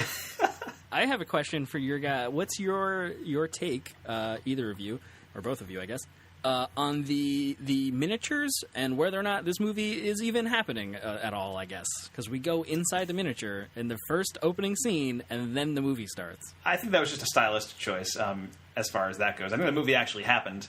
Okay. I mean, if it makes you sleep better that it didn't happen, like, that's fine. That's well. I mean, it's just me in my, like, madness about this movie. Like, did you think it was going to be like a Grinch situation where it's like Whoville is in a snow globe? That's a St. Elsewhere situation, I think. It's really a Twilight Zone situation. Yeah. right. Wakes up in the dollhouse. It's a real Jacob's Ladder situation we got going on. But yeah, like, I don't know. It's just what? Sorry. That's a reference to How Did This Get Made the podcast, but yeah. It was. It 100% was. Yeah. So good. Yeah, I don't know. It just is one of those things that we come back to a few times. Not just the final shot, which is clearly the model of the attic or the treehouse with the dolls in it. Right. But I feel like many of the exterior shots of the house are filmed in like a tilt shift or something to make it look like a miniature. So I don't know. It just was one of those things where Toni Collette's character is so obsessed with crafting these things, right? It's her job. It's her, like, she's a miniature artist. Right. Like, and we have this looming art show that is kind of never really brought up for, I don't know why it's there, other than to add more dread. Because art is the real monster. The fifth element all along. I mean, I am sure there's something to it. And to me, I mean, it was a recurring motif throughout the movie, obviously. Yeah. And, I feel like there's more to it that I am too dumb to comprehend. But that somebody will write a great essay about it, and I'll be like, of course it was that. Yes. And I won't read it. Yeah. I will say there was a really funny tweet that I saw where somebody was like, honestly, the most relatable part of Hereditary to me was when the mom was answering an email about when your project's going to be done, and the scary music starts playing. Yeah. This movie, I'm glad you brought up Mother too earlier, because that aspect of this movie really brought Mother to the forefront of my brain. That particularly there's a moment where we see. I don't know if it's. Honestly, I don't even know if it's there the whole movie, which is wild. There's the miniatures that are in Annie's art studio, and then there are miniatures sort of throughout the house and like the living room and stuff like that. Yeah. Oh yeah, they're all over the house. Yeah, which one creepy in itself. But there's one next to the bookcase, which the camera goes to great lengths to show us the whole miniature when they're coming down the staircase. Did I say bookcase earlier? Sorry. Staircase. Okay. Oh, is it the one where they're coming down, but it starts at the bottom and tracks up? Meets them in the middle, and it's the miniature of the house balanced on top of collapsing houses. And the first time I noticed it was right before the seance scene in the living room. Well, I don't know. It's just one of those, like, this movie is so expertly crafted, and every detail of it is perfectly designed to freak me specifically the fuck out.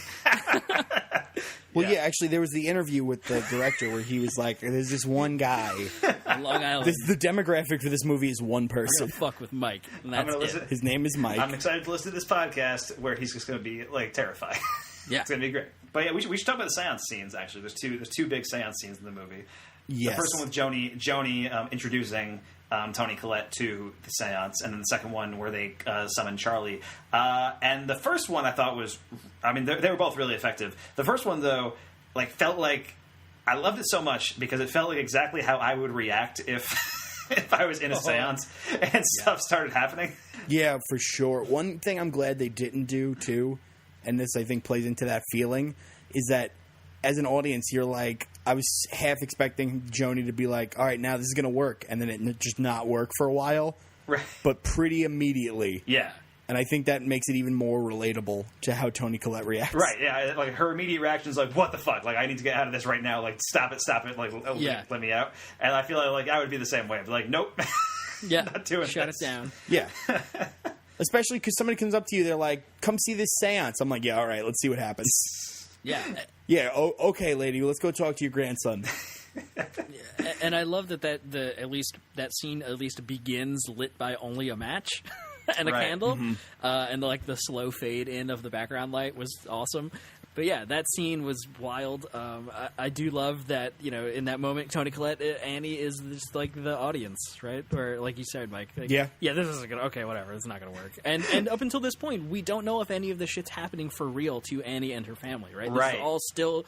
I feel like this is the third act's first scene, right? Is when that, or the climax of the second act, or whatever, where that happens.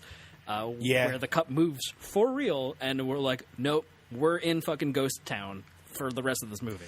Yeah. Was it weird that the ghost wrote "I love you" but like with U's, like he did shorthand? Yeah. Did you guys find that weird also? You know what? I did think that was a little odd, only because if it was just "I love you" and that was it probably would have been fine, because it's like, you're a ghost, you're coming from very far away, you want to use up as little energy as possible. But then he also wrote Grammy. So it's like, well, okay, you could have just said "I love you." Now you're just making the message longer for no reason. You could have spelled out "love" and "you." Yes. Not to criticize the ghost writings of a 9-year-old, but like there's more efficient ways. It's not his fault he's dumb. He died young. But like, that was probably Payman, right? Like, there's no way that was actually if she even has a son and grandson. Yeah, true. Good point. Oh my God, it was you're probably right. Charlie or Payman. Yeah, you're right. Yeah. Payman was like, I'm gonna have a little fun with this. I love you. Grammy.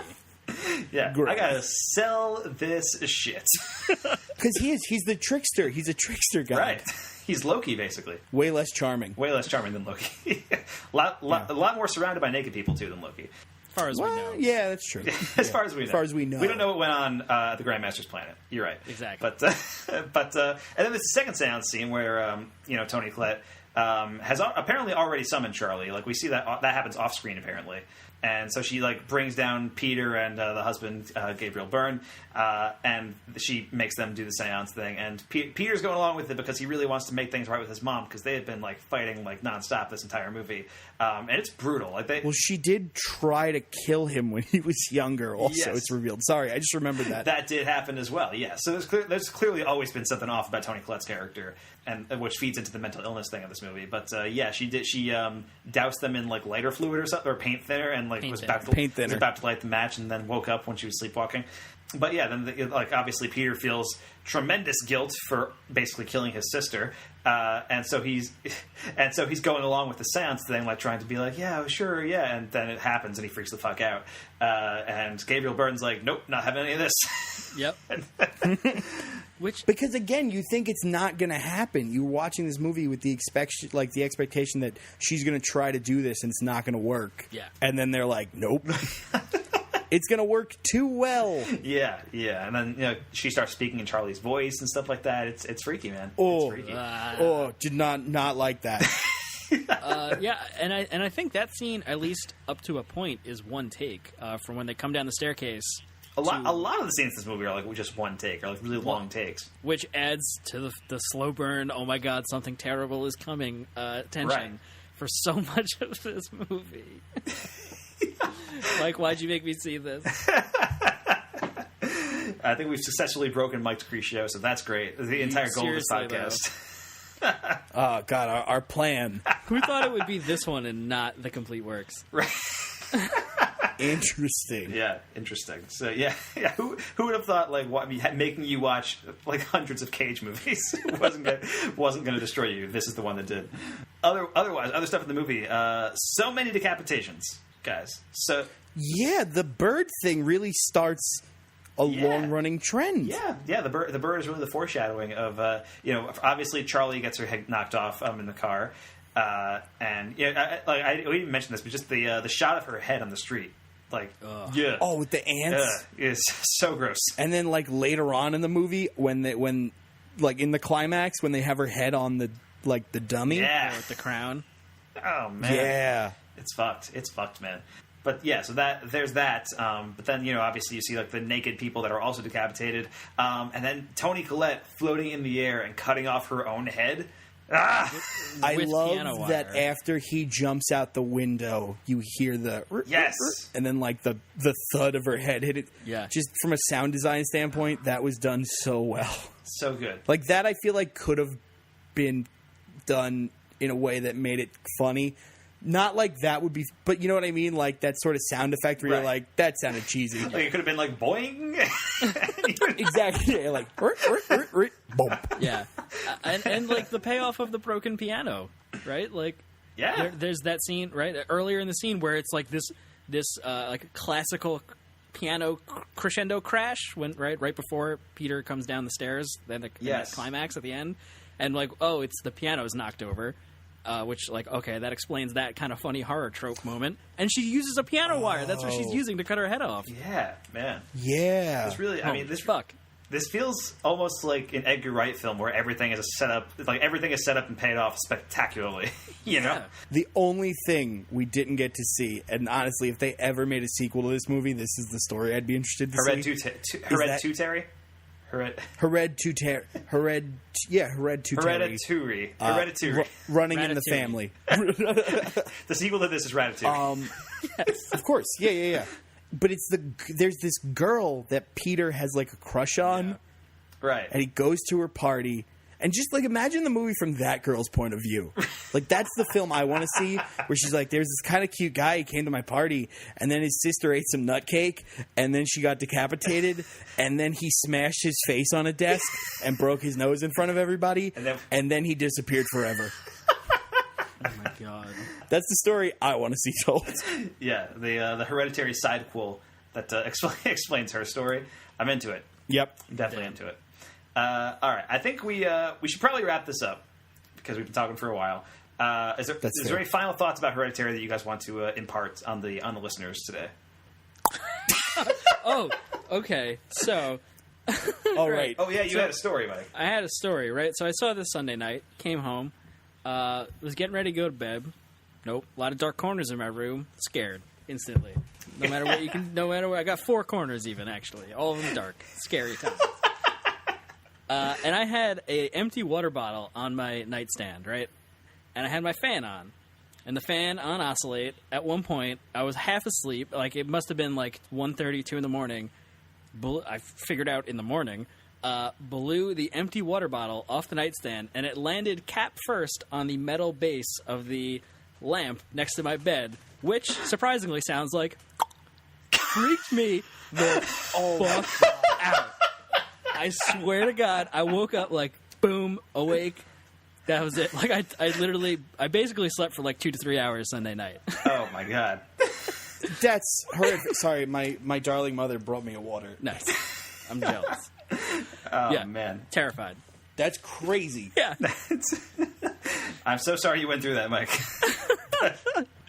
Damn. But anyway, yeah. So it sounds like the movie spooked you good. Yeah. This is probably a movie I won't ever forget, I don't think. Yeah. Changed my life. Yeah, I'm also a huge fan of this movie. I love this movie to death. I think it is probably my favorite movie of the year right now. And I'm not sure. Like, I can't. I hope there's another movie that can unseat it, because like that would be great if I saw a movie that's better than Hereditary. But maybe Book Club. But at the same time, like I'm not sure if it's like this movie really got to me, and really like I just loved watching every second of it, and I was terrified, and so it's so good. Like I so rarely get scared by a horror movie like at this point, because I've seen so many of them in my life, and so to have one like this that really gets under my skin it's always really good. So that is Hereditary, the new movie from A24. I'm really excited to see what director Ari Aster does next, because I like this movie. I can't wait. I just need him to make 10 more movies that are just like this. Maybe the sequel about the stoned girl. But the girl, yeah. But maybe something else. Who knows? Just please don't make a Hereditary. I don't want this to become another horror franchise later on. Right. Like, I don't want there to be a two that's okay, and then like a 3, 4, 5, 6 that are dumb. Like, I don't want this movie to be ruined. Don't sully the Hereditary name. Yeah, fair. Yeah. I mean, so far A24 hasn't really been going for that. Yeah, I know. That's true. So I think I'm just afraid. I don't think it'll happen. I think The Witch could totally have a sequel, but it hasn't made one yet. So that's true. Well, in a way, I like to think this is the sequel to The Witch. Oh yeah, maybe they're the same universe. Maybe they're the same. There's an 824. The A2. Yes. The A24CU. Yeah, maybe it's the same demon who's just renamed over the years or whatever. Like he was Black Phillip and now he's Paimon or whatever. Also, sorry, I know we got to wrap this up, but how are you supposed to watch The Witch and they have a goat named Black Phillip? And the whole, like, how was that family not immediately like, it's the goat? The goat is the problem. We have to get rid of this goat. Yeah. Oh my God. Anyway, yeah. So I think that about wraps up our discussion of Hereditary. Guys, where can we find you online this week? Vin, let's start with you. Where are you available on the interwebs? I am available, as always, at youtube.com/Crebuland Productions. I also have my own YouTube channel under Vin Craig, I think. I don't really post to that one. Okay. But exciting news, I have my own podcast in the works. Okay. Which I'm very excited about. It should be premiering in a month or so. Nice. We have not recorded the first episode yet. That is going to happen in 2 weekends, I want to say. Okay. It is called Bar Fight, and I am very excited about it. Cool. Can you say anything about the podcast, or is just the name? I can say that we are going to be taking categories and such as I don't know. I want to say it, but I don't know how much I can say. Yeah, we're gonna be taking categories such as like presidents, athletes, serial mascots, perhaps, okay. And we're going to be drafting teams of them to be on our team in a bar fight. Okay, that sounds like a really cool podcast. And where can we be able to find that? Like iTunes and Stitcher and stuff like that, like the usual podcast places. I don't know, man. You and I got to talk about that off air. You got to help me out a lot. All right. Yeah, fair enough. But who knows? Maybe we'll do a Nick Cage episode. Ooh, yeah. Now that would be exciting. If there's Cage match. There's two people who know a lot about Nicolas Cage. It's these guys. It's you two and Nicolas Cage. That's it. Yeah, that counts as two people. There's 3 of us. God, that was a terrible plug, I feel like. No, that was a good plug. You did it. We're all excited for Bar Fight. Oh, right on. Looking forward to it. And you can follow you on Twitter.com or Twitter at Vin Craig, Vin J Craig. What was it? At Vin Craig. I think on Twitter I am. I'm not. You're right. I think I'm the Champagne of Men. You're right. This is a terrible plug. This is so bad. It's okay. The Champagne Man is your handle, but what's your at? What's your at Vincent J Craig? At Vincent J Craig. Okay. Yeah. All right. Good. On Twitter and the Gram. Gotcha. All right, Mike. What do you got? Where can we find you online? You can find me at MD Film Blog on Twitter. All right, and you can find me on Twitter at msmithfilmblog, all of our podcasts and stuff at filmbook.com. You can hear me on the radio on WPDH and WRRV. Mike, what are you laughing at now? What is happening? You guys are so good at plugs. I gotta up my plug game so bad. Well, one, it's still hilarious that we say at our Twitter names now, somehow. It's still hilarious to me. And two, just Finn's reaction was great. Sorry. Okay. Everything's bad right now. All right. Anyway, thank you so much for listening to FilmBookCast. I'm Mike Smith. That's Mike DeCrescio and special guest Vin Craig. If you're listening to this review of our podcast on iTunes, subscribe to the podcast, rate it, take a moment to give us a review. Any and all feedback, compliments, topic discussions, even hate mail can be sent directly to podcast@filmbook.com. Please list the podcast you're emailing about in the title of your email, because we produce just so many different ones, hard to keep track. We would love to hear from you. Now, join us for the next episode of FilmBookCast, where, Mike, we got to talk about what we're reviewing, because it's either going to be Incredibles 2 or Jurassic World Fallen Kingdom, and I am going to see both. Incredibles 2 will be the good one, definitely. Yeah. So it really depends on what you like. I think a review of Jurassic World will be really fun. I think that's what it's going to be. It's going to come down to how mad I am at the world and whether or not I want to enjoy a thing or be pissed off at it. Okay, so can I come back for the tag episode? I'm going to go out on a limb and say we're not doing a tag episode. Oh. What about book club? Are you guys going to do a book club episode? We're doing a special bonus book club episode, so yes, you can you can jump in on that one. Nice. So yeah, we'll do either Incredibles 2 or Jurassic World, depending on what Mike's mood is. We'll figure that one out later. And you can check out our next Complete Works, where we are talking Nicolas Cage's role in 2011's Drive Angry. Very excited to revisit that movie. It has been a long time. And all right, so thanks again, Vin, for coming on the show. Thanks for having me. Always a blast. Hope to have you again soon. And thank you so much for listening, guys. We are out.